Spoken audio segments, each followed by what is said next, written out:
poems that I'd like to read. I was watching Bill Boyer's, that's my date night on Friday nights, Bill and I. And John Lithgow was on there, and he read this poem by Dylan Thomas, which I thought was, for those of you who have watched my father these last few years, and his perseverance, I thought it spoke really well to them. Do not go gentle into that good night. Do not go gentle into that good night. Old age should burn and rave at close of day. Rage, rage against the dying of the light. Though wise men at their end know dark is right, because their words had forked no lightning, they do not go gentle into that good night. Good men, the last wave by, crying how bright. Their frail deeds might have danced in Green Bay. Rage, rage against the dying of the light.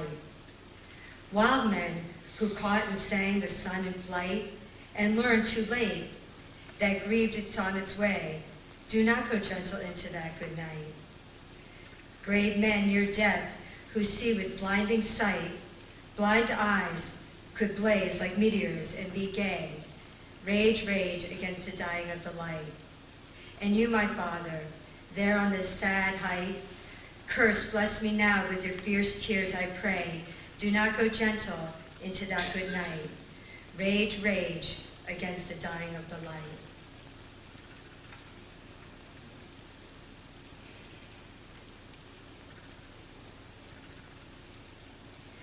Cricket sounds fill the room. Summer's rain, autumn's equinox past. Tonight the space is empty, where yesterday you stood. Now, just a whisper, a cool breeze, a lingering fragrance, the wetness of tears, the company of crickets.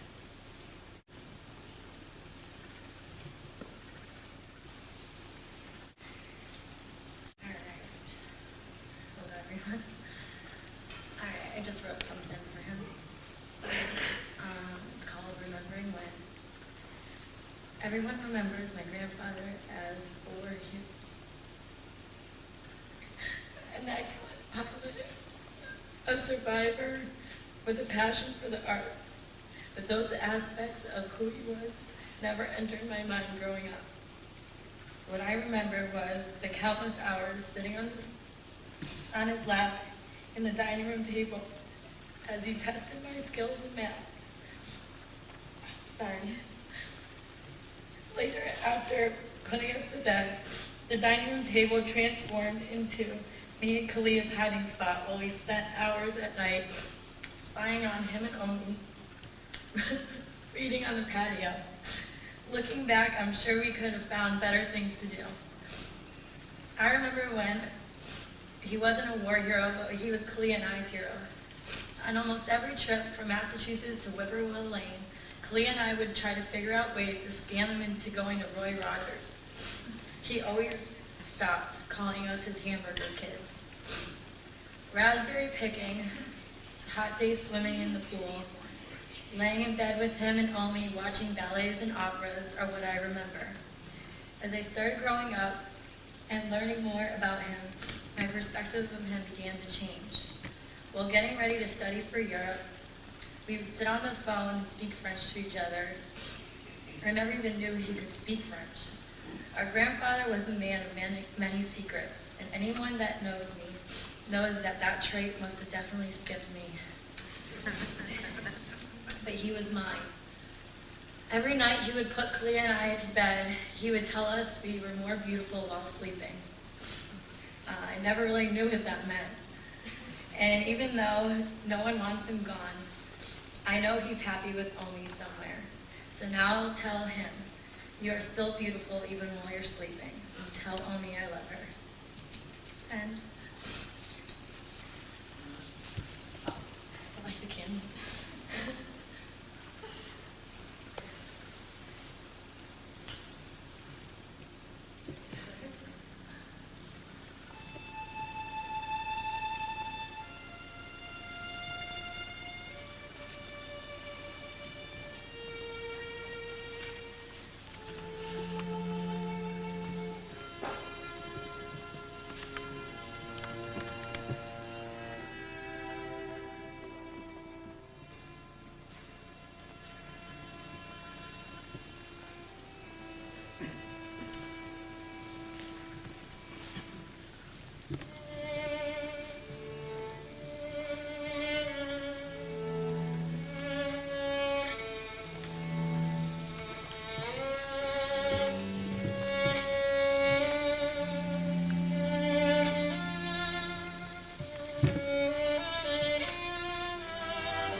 a lot of people didn't know my father's history, and he didn't talk about it often, not even to us. We had to really pry. So I'm going to tell you a little bit about my father's history. Our father was born to fly, and that's a fact. Our father entered this world May 29, 1917 in Charkov, Poland, and was the eldest of 3 brothers and a son of a doctor of agronomy. At the age of 2, he moved with his family to Hanover, Germany, and then a short time later to Berlin. As a small child in Germany, my dad spent most of his free time building model airplanes and gliders. Throughout his school career, he continued developing his deep interest in aviation and dreaming of becoming a pilot, and he was determined to fulfill that dream. Our dad once told me a story which will be important later. As a boy, he remembered reading an article from a young people's section of a newspaper. The article showed a blueprint on how to build a sailplane. Our dad intensely studied this blueprint. In these instructions, there was a sentence he thought was very provocative. It stated, "The pressure point of the wing is the 3rd distance from the leading edge of the wing." Our dad didn't understand the theory behind that statement, neither do I. However, he asked his physics teacher to help him. His physics teacher didn't understand what it meant either. We'll come back to this later. So, in 1933, after Kristallnacht, our dad's family immigrated to Palestine. It was difficult because his family didn't have anywhere to live or money, and they didn't speak Hebrew.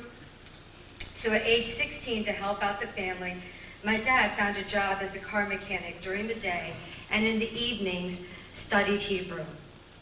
It was the lead mechanic at his day job who, when he learned of my dad's interest in flying, told my dad about a flying club in the area called Hagamal Hamoed, the Flying Camel, which ironically didn't have any airplanes. It was a group of 6 young men who got together regularly to talk about flying and their dream of becoming pilots.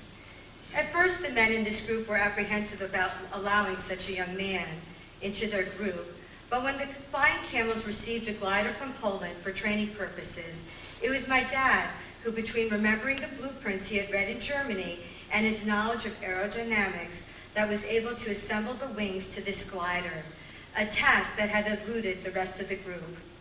After this, my dad became the youngest member and a very respected member of this group. Later, our dad enrolled in a technical school with the hopes of learning aeronautical engineering. However, there weren't any teachers who were able to teach these courses, so our dad settled for mechanical engineering. At first, he had a difficult time relating to students and the teachers in the school because no one shared his love of aerodynamics. But after a while, he managed to arouse his peers' interest in airplanes, and he started a model-making club. The principal of the school arranged classes in plane modeling for teachers throughout Tel Aviv, and our dad taught the classes. From this point on, our dad participated in all aspects of aviation among the Jews in Palestine. So on weekdays, our dad spent his time at the technical school, and on weekends, he spent endless hours at the flying club, putting together the glider, setting it up, facing the wind, and taking turns in the cockpit, working the controls. This was the most this group could accomplish at the time because they did not have a motor plane to hoist them in the sky. When the weekend was over, the plane was disassembled and stored in a nearby shed until the following weekend. In 1936, Michael Wolfman was admitted to the flying club. Michael came from Germany with experience in gliding. He was also a flight instructor. So Michael began teaching all eager waiting members how to fly. He also set up a primitive catapult to lift the glider airborne. One member was to sit in the cockpit while 6 others, 3 on each side of the plane, pulled the ropes back to create tension, and when they released the ropes, the plane would jump slightly off the ground and would start gliding. Well, you know where you could find our father on weekends, and I guess you know exactly what he was doing. I remember my mom telling me stories of how she and her friends would spend endless hours watching him fly. A short time later, Ernest Rappaport emigrated from Germany to Israel, He had experienced gliding, gliding, motor planes, and flying instruction certification. Ernest joined Michael Wolfman in giving my dad gliding lessons. After several months, my father became the first member of the Flying Camels to receive his A gliding license, which meant he stayed in the air for 30 seconds. His B license, which meant that he stayed in the air for 1 minute, starting from a higher elevation. And after a year, he received his C gliding license, which meant he stayed in the air for 5 minutes. All these licenses were international certifications. That 5-minute certification was just the beginning. In fact, my father broke records. To this day, he is listed as a record holder in Israel for staying in the air 9 hours and 10 minutes. The only reason he came down was because it was getting too dark outside, so he wouldn't be able to land. Also during this period, the Flying Camels became known as the Aero Club of Palestine. Shortly after this, Polish Jews from Poland sent the first mortar airplane to Israel, an RWD-13 three-seater. The arrival of this airplane was an exciting event for all of Israel, and to be sure, my dad was amongst those in the crowd to be first in line to get a glimpse of this spectacular plane. Shortly after the arrival of the RDW-13, Poland sent other airplanes to Israel for training purposes, and one day a man from Haganah asked my dad if he would be interested in going to Apakim, a kibbutz in the Jordan Valley, to learn to fly these motor planes. The next day, my dad was there learning to fly under fellow club member Ernest Rappaport. On June 14, 1939, my dad received his first official Palestinian flying license. He was issued license number 16. In 1939, World War II broke out. And in 41, when the British Royal Air Force allowed Jews to enlist in their Air Force, our dad immediately signed up, but was rejected several times for different reasons, and finally found his way in as the only Israeli. Then he immediately married our mom, and the next day was stationed in Rhodesia, where he became a flight instructor for multi-engine airplanes, and he performed operational flying tactics until the war ended. He was also named one of the 4 ace bomber pilots they had in their Air Force. In 1946, our dad returned to Israel and set another record. He received the first commercial aircraft license in the country. The same year he received commercial licenses from Great Britain, Northern Ireland, and the Kingdom of Egypt. And we have all those licenses. In 1947, he began to fly operations for what would become the new Israeli Air Force, which he was one of the founding fathers of. When the partition plan was initiated and Arab violence increased in 1947 to 49, our dad ran bombs and delivered food and munitions to his comrades. He was also commanded to bring airplanes and airplane parts illegally to and from Czechoslovakia in order to help the war effort. Additionally, he became in charge of the military flying school, where he was a flight instructor during the day and a bomber pilot at night. El Al. In 1950, El Al Airlines began, and in 51, our dad stopped flying for the Israeli Air Force and was hired to fly commercially for El Al. El Al was organized by American pilots using American planes. However, its name was taken from the Palestinian Aero Club. The name, El Al, was originally thought of by my dad. He had named his flying group within the Aero Club El Al, which means up and above. In 52, our dad also became the first Israeli to captain an El Al aircraft. He flew with El Al from 1951 to 1956, and then due to political and philosophical differences with El Al, he chose to move to the United States. Due to his accent, he was unable to gain radio clearance in order to become a pilot for the major airlines here in the U.S., but finally found work at APCO Lycoming, an aircraft engineer manufacturer. For the first 5 years of his 30-year career at APCO, he worked alone in a small, dark room, alone doing desk work as he moved up in the corporation. Then my dad developed, and was a manager of flight services, and was a test pilot for the engines they built. One of his favorite planes was the AJ-2 bomber.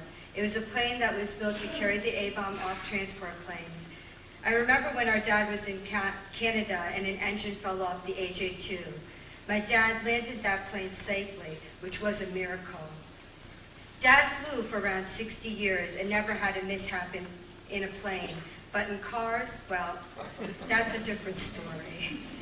Anyways, I'm not going to go into the history of APCO here because we have friends from APCO present today who I'm sure can share and will share the stories from his adventures there. I would like to also add that in alignment with his pioneering spirit, my father and 7 others began the humanistic Judaism movement in America, whose focus is to educate Jewish children in the history, cultures, and traditions of Judaism, as well as social action and service. And in fact, Mrs. Friedman, who's one of the players here, her husband and Sam and her were also one of the 8. What's more, both our mom and dad were founders of the ethical culture movement here in this area. Dad was not only a pioneer, but was a natural leader. He was president of ski club, flying club, and held other various leadership positions throughout his life. And he received his master's degree in engineering management at the age of 60 from Bridgeport University. Our dad loved to work in the garden, being in nature. He loved to sail. He also loved photography and developing his own pictures. He had an awesome woodworking shop in the basement that I spent hours with him in, repairing things, building furniture and cabinets. He taught me to do electrical work and plumbing. He had many hobbies and enjoyments, and later in life even cooked. And let me tell you, he made a mean soup and almost surpassed my mom in making killer matzo balls. Our dad also loved being with and hearing about his grandchildren, Kalia and Alyssa Fenari. He was jack of all trades and a friend to many, always giving a helping hand when someone needed it, and really never asking for anything in return. His story is one of perseverance and undeniable fearlessness. And it has given me pleasure to briefly share our dad's story with all of you. He was a very private and proud man and rarely discussed his accomplishments with anyone. But I believe this story illustrates that my dad was a passionate man, a very talented man, a lifelong learner, a pioneer, and curious to the end.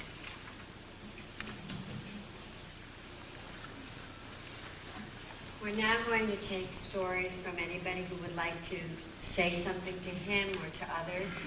Alex, who is kind enough to video this entire thing, is going to be the first step. Can somebody watch the video for you, Alex? Good. It's all set. It's all set?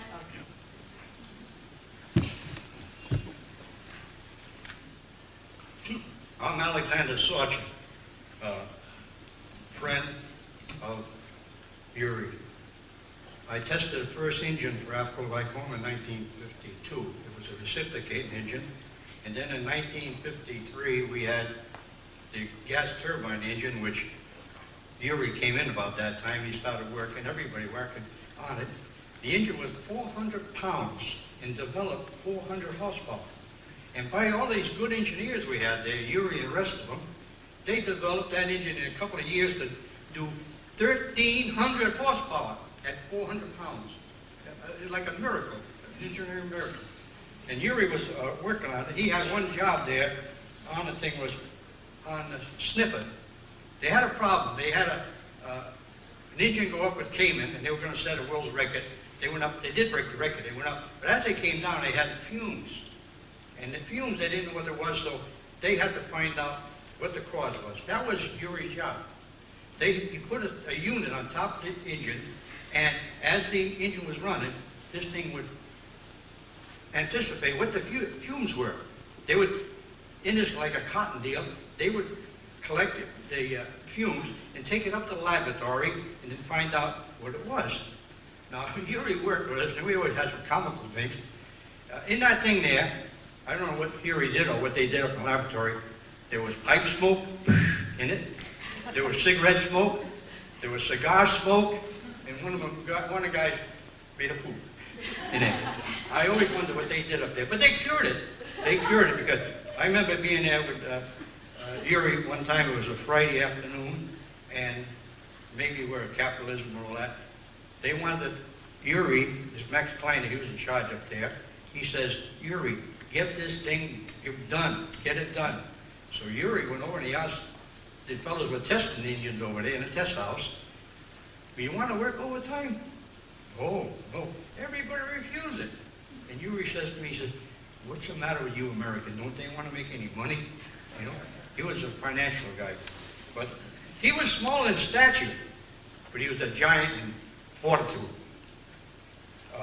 I introduced him 4 years ago to a Rabbi Levitt. His father owned the Levitt wholesale liquor company in Bridgeport, a large company. And every time he used to go down there, he always used, because I had always a jacket with wings on, always asked me about flying, you know. Then I went down there a couple of years later and I said, Father, where's your son Alvin? He said, you're the reason. He's over there, he's over in Israel. He's learning how to fly. He became the only flying rabbi instructor in the world. Right? And Yuri and him had a lot to talk about. Now he went from the snippet test on the 53, then he went into fuel controls. We had to test every fuel control to make sure them pilots were going to fly with that engine, that it had to be good. And he did a good job. He worked there a couple of years. And then he started flying with us. We started a flying club in Apple-like-Coleman, and he became a flight instructor. He was teaching a lot of people over there. And gradually he worked into the flight services where he flew that HA-2. And one of the things we got so close is my son worked 2 summers on that HA-2 with Yuri. He was working on electronics. See, an airplane like that has to have a pilot and co-pilot. Well, they took the co-pilot seat out. They put an engineering panel in there for an engineer to fly the engine they're going to carry under the Bombay. And my son worked on that unit for less than 2 years. And he used to taxi around with Yuri and all that all over the airport. Hey, that airplane was made for 2 people, but Yuri was flying himself. He did a good job. I mean, he had a lot of action and stuff like that. And he had a couple of fellows here that worked constantly with him, that worked on that HA-2. You know, but one thing is, I'll say, one thing a pilot must do, he must always see that it always has enough fuel to get to his destination and later. Well, one cold day, getting on I-95, 6:30 in the morning, I seen Yuri stand next to his car. A little snow on the ground. I stopped. What's the matter, Yuri? I ran out of gas. So I took him to the factory. We made arrangements with a gas station. And that made me a little more friends with Yuri. I was a patient here for 2 weeks. I had a hip replacement, and I was down in room 112. And I said, oh, Yuri's up here. So I contacted the fellas, and the first thing you know, he's down there with a wheelchair. We're in a corridor, and we're talking. And Yuri was a little getting hard of hearing, and he was talking loud, because I'm getting hard of hearing. We were talking so much and so loud, the girl down there said, come on, come on. They put us in a room. So you talk now. Well, that was the start of him coming down with a visit. You know, in the 2 weeks I was here, he come down quite a few times. He was feeling pretty good that time, but I had seen him different times. We had a veterans celebration here a few years ago with all the veterans. He was here in a wheelchair. He didn't look too good that time because when the Star Spangled Banner, the national anthem was being played, 2 guys had to hold him up because he was in that condition. But when I seen him down in my room there, he looked pretty good. Well, all I can say is I'll finish off. Now Yuri is instructing angels how to fly in heaven with God. See you later.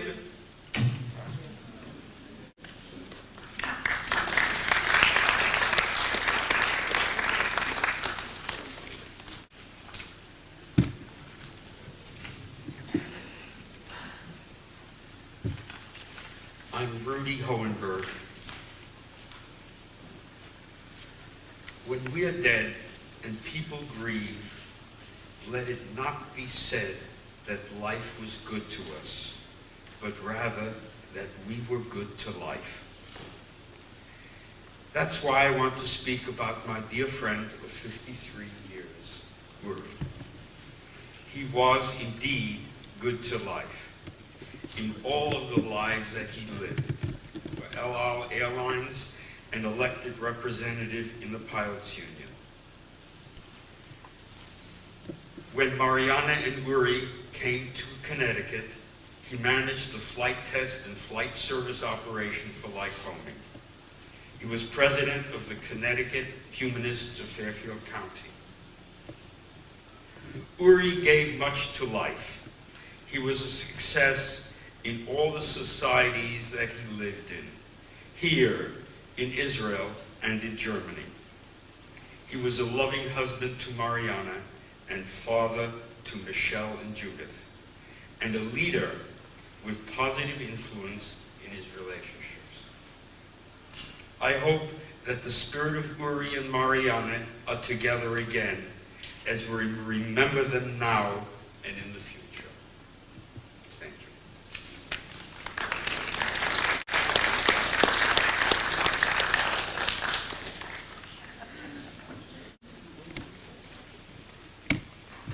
My name is Ted Stepinski, and I've known Uri for 47 years.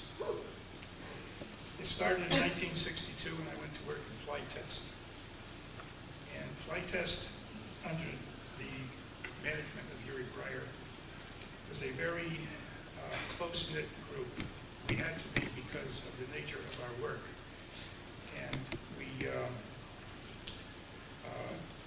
we became like family. There's roughly 14 employees between pilots, flight test engineers, which I was one of them, and technicians, mechanical and mechanics. And it was a common practice every time that one of us had a birthday, that either we went out for pizza or we went to the Windmill restaurant where he ordered his famous pierogies, $2 a dozen. Or we would have a cake brought into the office and we would celebrate everybody's birthday. So we got to know each member, the family, the wives, and even the children.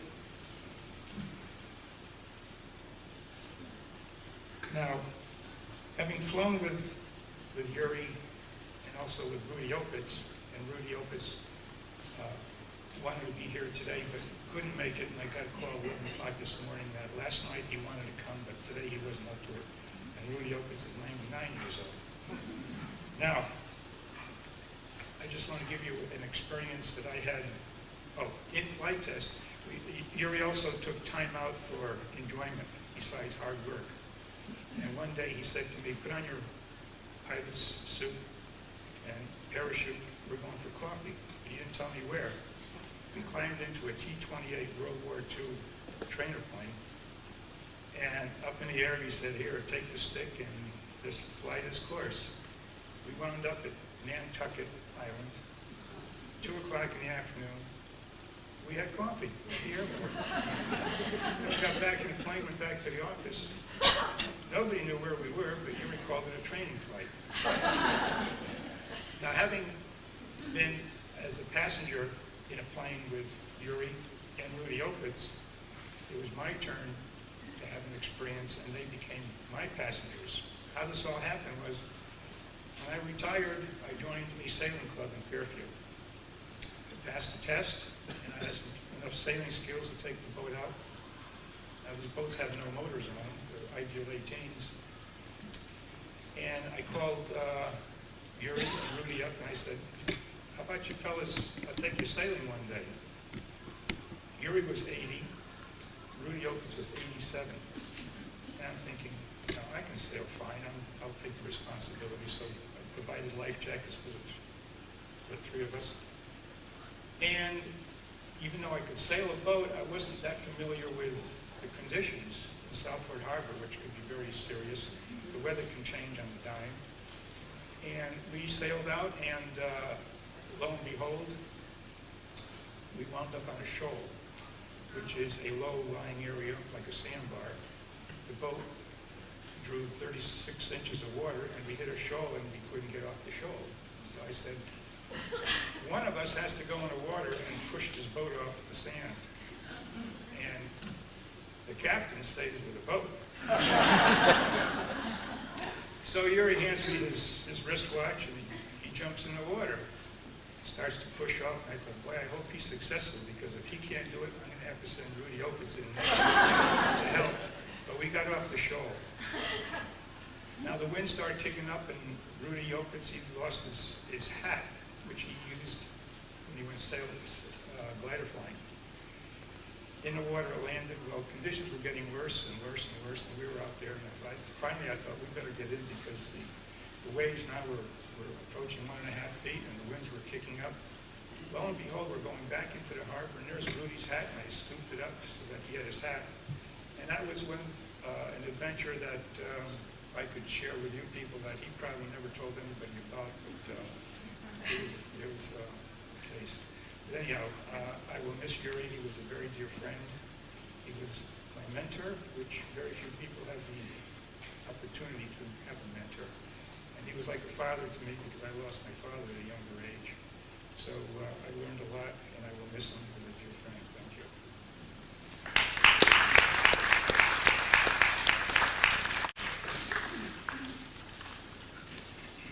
My name is Ernest Malecki. I used to own a camera store in Westport called Camera Arts.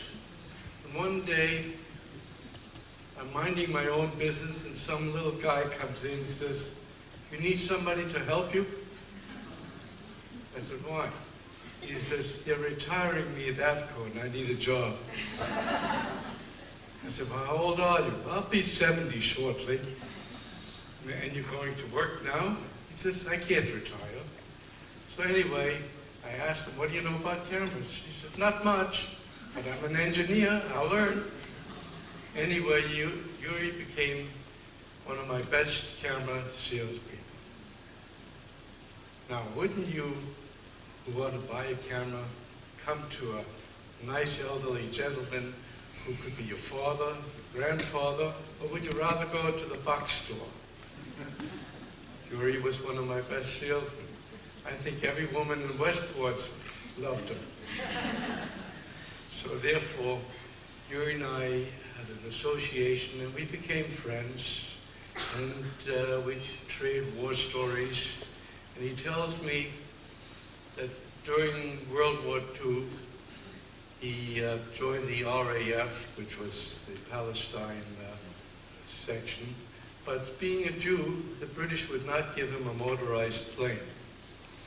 So Yuri had flying experience. They gave him one without a motor. So he became a glider pilot. And then he tells me a story that one day when he was flying a DC-3, and the fog rolled in, he was flying over the desert, and he didn't have a clue where he was, and running out of gas. Anyway, less luck had it, the fog lifted, and he did find a place to land the plane. So Yuri and I would be telling each other stories of his experience, my experience, but always his girls came into the picture. So there was no secret about you guys. So Yuri and I spent as many years as I had the store. I sold the store, but Yuri stayed. The other fellow sold the store, but Yuri stayed until he was tired to leave. So I think I should have given him the store in the first place. So anyway, I'm here. I'm grown that Yuri's passing. I think we'll all miss him. He was a spirit. Oh, one more story. I would come in around 9 o'clock, and Yuri would be standing at the store. I said, "What are you doing here so early?" He says, "I've been up for hours. I've been exercising. I've been at the gym. I've been swimming." Finally, I said, "Yuri, you take the key and you open it up." Yuri will miss you.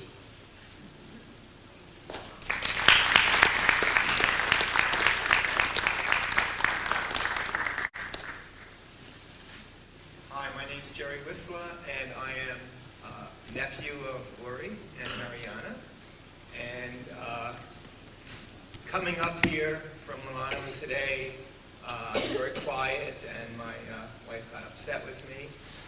But I was in another world, thinking about my aunt and uncle and some of the experiences that we shared. And one of the earliest I have is remembering living in Kew Gardens, Queens, and dressing up as a pirate, and my cousin Shelley dressing up as Little Red Riding Hood. And another memory I have is in the very early 60s, coming over to the Breiers and seeing little Judy running around. She had just learned to walk. I also have memories of usually every Thanksgiving we would go up to Westport, and we would, my uncle would very proudly, carve the turkey. He did a very good job, and the Breiers would then come down to our home down in Long Island for Passover, and my father and my uncle would alternate years leading the Passover Seder service.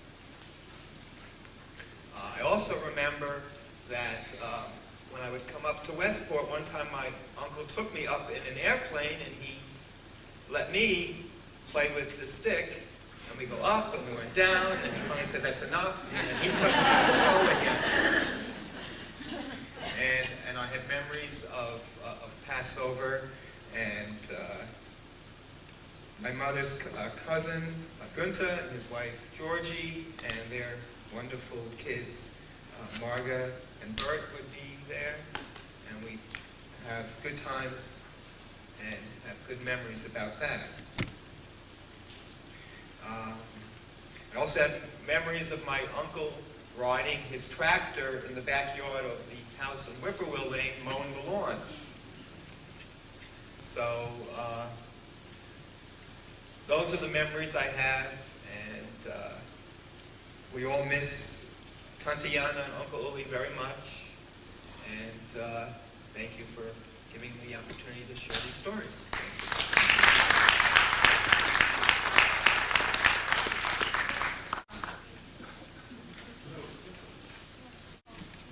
My name is Warren Bloomfield, and my memory is not of Uri. My memory is of Uri and Marianne. I came to Connecticut, joined AFCO in 1952.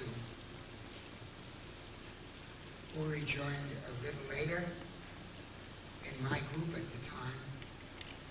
He came from a little further distance than I did, obviously. I came from Massachusetts. He came from over there. But I don't have stories to tell you about Uri himself.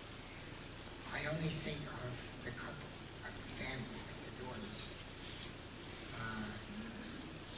I remember when Judy was born. Shelley and my oldest were at the same school for a while, at UConn, if my memory is correct. And I told my son about Uri's passing, and he recalled being driven home from UConn by Uri, discussing his future, because Uri was interested in the future. But it was always Uri and Marianne. And we might be together at work or not, because we were in different parts of the company. But then we'd go for tea, and it was Uri and Marianne. Years passed by, daughter got married, we went to the wedding. Our daughter got married, they came to the wedding. It was a connection of Uri and Marianne, and that will stay with me. I have to make one passing comment because another close connection you just heard from Rudy Holmberg. And the special connection was that Rudy and my wife, Rosalie, were born on the very same day. And we still connect spiritually that same day, but it was, never do I